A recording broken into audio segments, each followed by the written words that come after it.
Yesterday we had walked with Ram, Sita, Lakshman from Ayodhya to the banks of the Tamasa, where we rested along with Ram, Sita, Lakshman.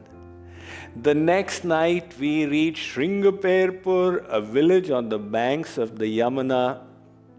And the third night we spent in Prayag in the ashram of Maharishi Bharadwaj.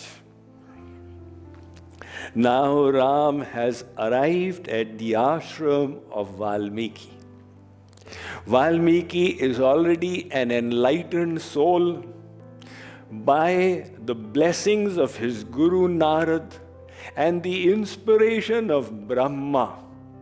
He has written the pastimes that transpired, and seeing what was going to happen, he has written the future as well.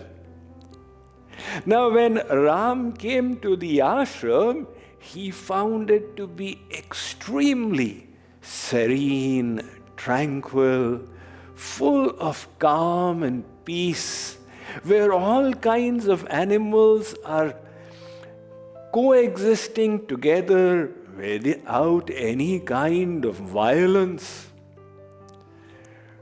Ram was thrilled to be there. Before we proceed, let us understand a technical difference between the Ramayana that Valmiki wrote and the Ramcharitmanas that Tulsidas Ji wrote. Valmiki had asked to find out about an ideal personality who was valiant and brave and yet kind and gentle, who was famous and yet full of humbleness, who was as strong as a thunderbolt and as soft and gentle as a flower. And subsequently, when he got the topic of his glorification, he then got the blessings of poetic skill from Brahma, and he wrote his Ramayana. The purpose of this Ramayana is to present an adarsh, an ideal before humankind. So Valmiki Ji's Ramayana is like an achar samhita. Do this, don't do this, this is ideal behavior. However, that devotional element is little sidelined. And the same Valmiki came again. He wanted to relish the bliss, the nectar of Bhakti. In the age of Kali, he came as Tulsidas. Tulsidas wrote the Ram Katha with a different objective, which he describes there. Swanta Sukhaya, to relish bhakti for myself. Number 2, to understand the personality of Lord Ram and his pastimes. And number 3, to purify his Vani or his Lekhani.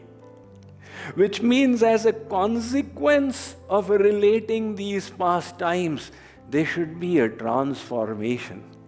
That is ultimately the purpose of it all, for the speaker and the listeners. That is why in the Ramcharitmanas, when Lord Ram slayed Ravan, Shankarji came to congratulate, and he started exclaiming, Pahimam, Pahimam. Ram said, Maharaj, I have already slayed Ravan. Now why are you saying Pahimam, Pahimam? Shankarji said, this Ravan you are going to be killing In every Dashera, I don't care about this Ravan. I am more concerned about the Ravan inside me.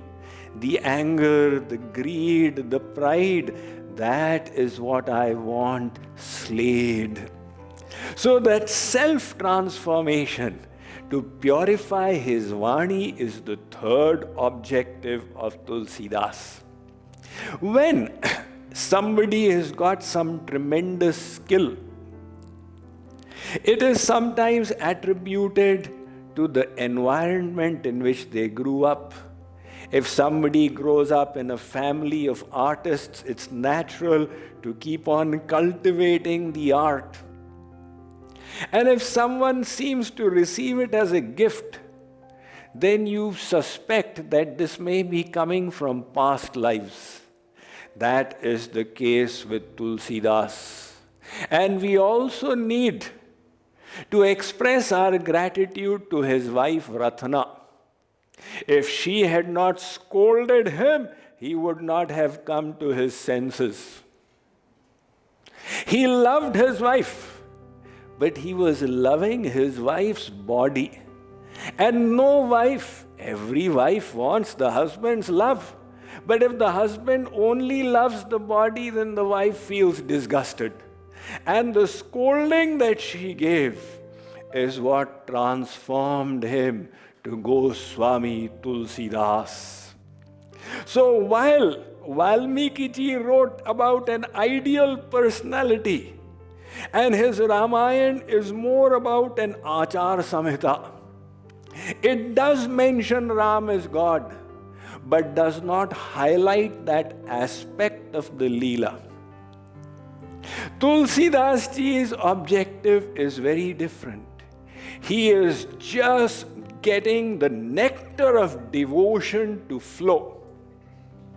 Actually, some people say that Valmiki, when he wrote the Ramayana, there was so much of sorrow as a part of the Leela that he then wrote the Ananda Ramayana, highlighting the joyous aspects of the Leela. And he then wrote the Yoga Vasish, the conversation between Maharishi, Vasisht and Ram, which highlighted the Gyan. So Sat, Chit and Anand in three different writings by Valmiki. Tulsidas ji has combined them all in his Ramcharitmanas.